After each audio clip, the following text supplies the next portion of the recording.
Olá pessoal, nós vamos estudar hoje mais um transtorno, que é o transtorno afetivo bipolar, e vocês também vão escutar falar em bipolaridade, em TAB, transtorno afetivo bipolar, em transtorno bipolar, em transtorno de mania, tá? Esses são alguns dos nomes que a gente escuta falar para transtorno afetivo bipolar. De antemão, chama-se bipolar porque o paciente ele vai apresentar duas fases, que é a fase depressiva e a fase de mania. A fase depressiva é a depressão que nós conhecemos, que nós já estudamos, só que ele sai da fase depressiva e começa a apresentar sinais e sintomas de mania. O que seria essa mania? Seria uma alegria excessiva, uma alegria patológica, tá? Então, tanto a fase de depressão, que é uma tristeza patológica, quanto a fase de euforia, que é uma alegria, ou de mania, que é uma alegria patológica, o paciente ele tem que ser diagnosticado, tá? E de acordo com as fases. E ele tem que fazer uso do tratamento também. Então, vamos acompanhar os slides. É uma doença mental em que o paciente alterna estados de euforia e depressão, que seria a fase de mania e a fase depressiva, além de fases de normalidade intercalados.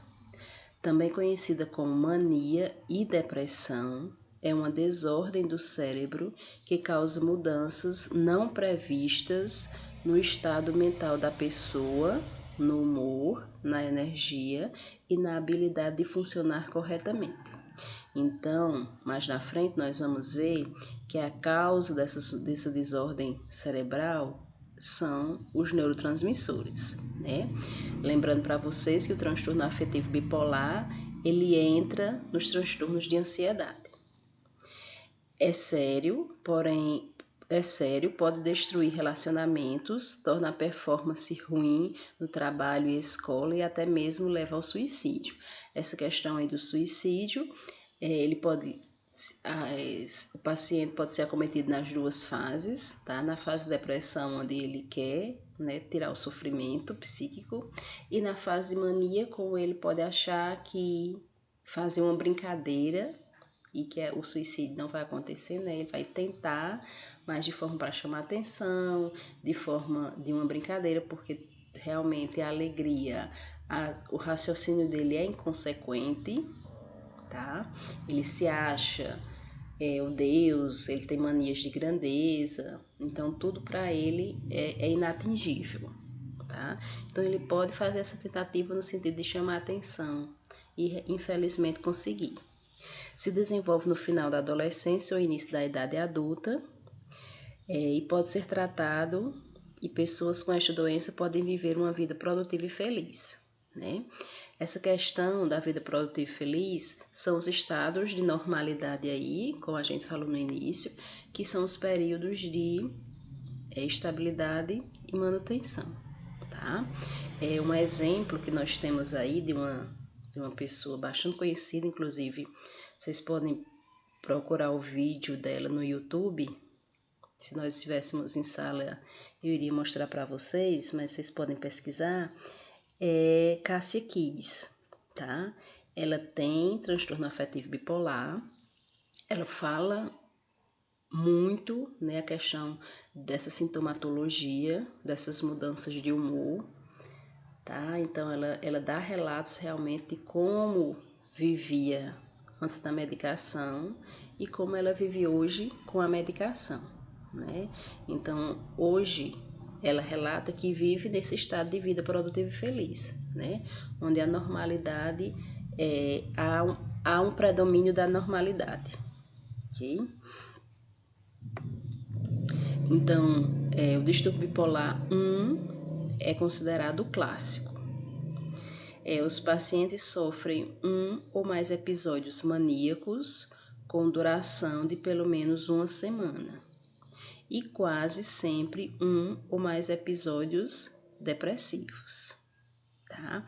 Então, na bipolaridade tipo 1, né, no distúrbio bipolar tipo 1, há uma característica maior da depressão.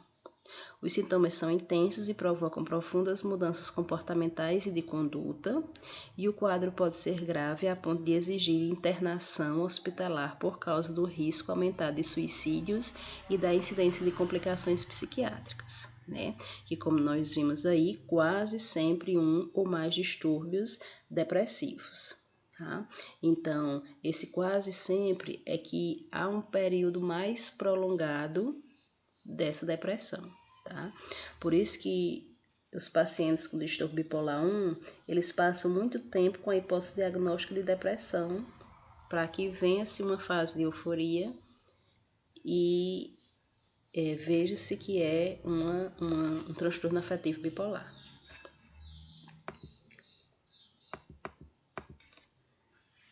O distúrbio bipolar 2, há uma alternância entre os episódios de depressão e os de hipomania, que é o estado mais leve de euforia, excitação, otimismo e às vezes de agressividade, sem prejuízo maior para o comportamento e as atividades do portador.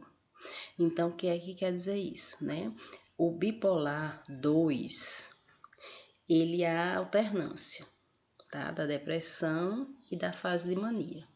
Só que nessa fase de mania, há uma característica que é a hipomania, que é onde a mania ela é mais leve. Os sintomas são mais amenos, então ela fica com alegria patológica não tão exacerbada como na mania em si, tá? Há um controle dessa parte da mania. E nós temos que ver que no distúrbio bipolar 2, o paciente, quando passa para a fase de mania, a gente tem um controle maior com relação a esse paciente. Porque no bipolar 1, apesar de o predomínio ser mais a depressão, mas a parte de mania, quando ele está na fase de mania, muitas vezes esse paciente some dos nossos cuidados. Muitas vezes some até dos cuidados dos próprios familiares, tá? Porque ele quer andar demais, ele é alegre, ele é liberto, ele é solto, tá? Nada atinge. E já no bipolar 2, a gente consegue ter um controle maior quando o paciente passa por essa fase de mania. O bipolar misto, os sintomas sugerem um diagnóstico de transtorno bipolar, mas não são suficientes nem em número, nem no tempo de duração para classificar a doença em um dos dois tipos anteriores. Ok? Então, nesse bipolar misto, tá? A gente vai ver que muitas vezes as fases elas passam muito tempo, tá? Tanto a fase de mania perdura um tempo considerado, quanto a fase de depressão também perdura um tempo considerado. Então, a gente consegue observar bem essas duas fases. Transtorno ciclotímico é o quadro mais leve do transtorno bipolar, marcado por oscilações crônicas do humor, que podem ocorrer até no mesmo dia. O paciente alterna de hipomania e de depressão leve, que muitas vezes são entendidas como próprios de um temperamento instável ou irresponsável. Na realidade, é aquele paciente que ele é diagnosticado com transtorno bipolar, tá? Só que as fases, elas têm um tempo muito curto, tá? Então, até durante o dia, como fala aqui no slide, ela pode apresentar as duas fases, a fase de hipomania, tá? E a fase de depressão. Elas não são tão intensas, tá? Até porque a fase de mania, né, aí é hipo. Os sintomas são mais baixos. E a depressão, ela é considerada leve também mais baixos, tá? Então seria aquela pessoa, né, que a gente observa muito bem essa mudança, certo? Porque apesar dos sintomas serem baixos, eles são patológicos, tá? Então, quando ela estiver na fase de hipomania, essa alegria vai ser patológica, então mesmo que baixa, ela vai aparecer no horário impróprio, tá? Assim como a depressão, né, mesmo baixa, ela vai se isolar, ela vai chorar, e quem convive com essa pessoa vai conseguir observar isso aí muitas vezes durante o dia, essa mudança. Os transtornos afetivos bipolares e os fatores predisponentes. Né? Aqui nós vamos entrar naqueles mesmos fatores que a gente sempre trabalha. Físicos ou biológicos, que entra aí genéticos, pré-natais e perinatais, ambientais, que entra aí social, cultural, financeiro, e os psicológicos, que estão interligados. Então, a teoria biológica, né, foi feitos estudos em gêmeos. Esses estudos indicaram que se um dos gêmeos apresentar o distúrbio bipolar, o outro tem uma probabilidade 5 vezes maior de também ter o distúrbio. Nos estudos de famílias, os estudos mostram que se um membro de uma família tem um distúrbio bipolar, então os outros membros têm probabilidade de também apresentar o distúrbio bipolar. Então é aquilo, pessoal, que nós vimos, né? A questão genética, onde a ciência ainda não explica, mas há uma predisposição, né, de quem tem na família. Aqui no caso, né, o estudo de gêmeos, tá? E a questão ambiental também se configura aí quando a pessoa presencia, né, os episódios, as crises. Então ela vai, né, se ela não tem uma psique, uma personalidade formada, ela tem uma predisposição maior a vir a desenvolver tanto o transtorno afetivo bipolar como os outros transtornos que nós já estudamos. As influências bioquímicas, os primeiros estudos associaram os sintomas de depressão a uma deficiência funcional de dopamina e mania a um excesso funcional dessa amina. Tá?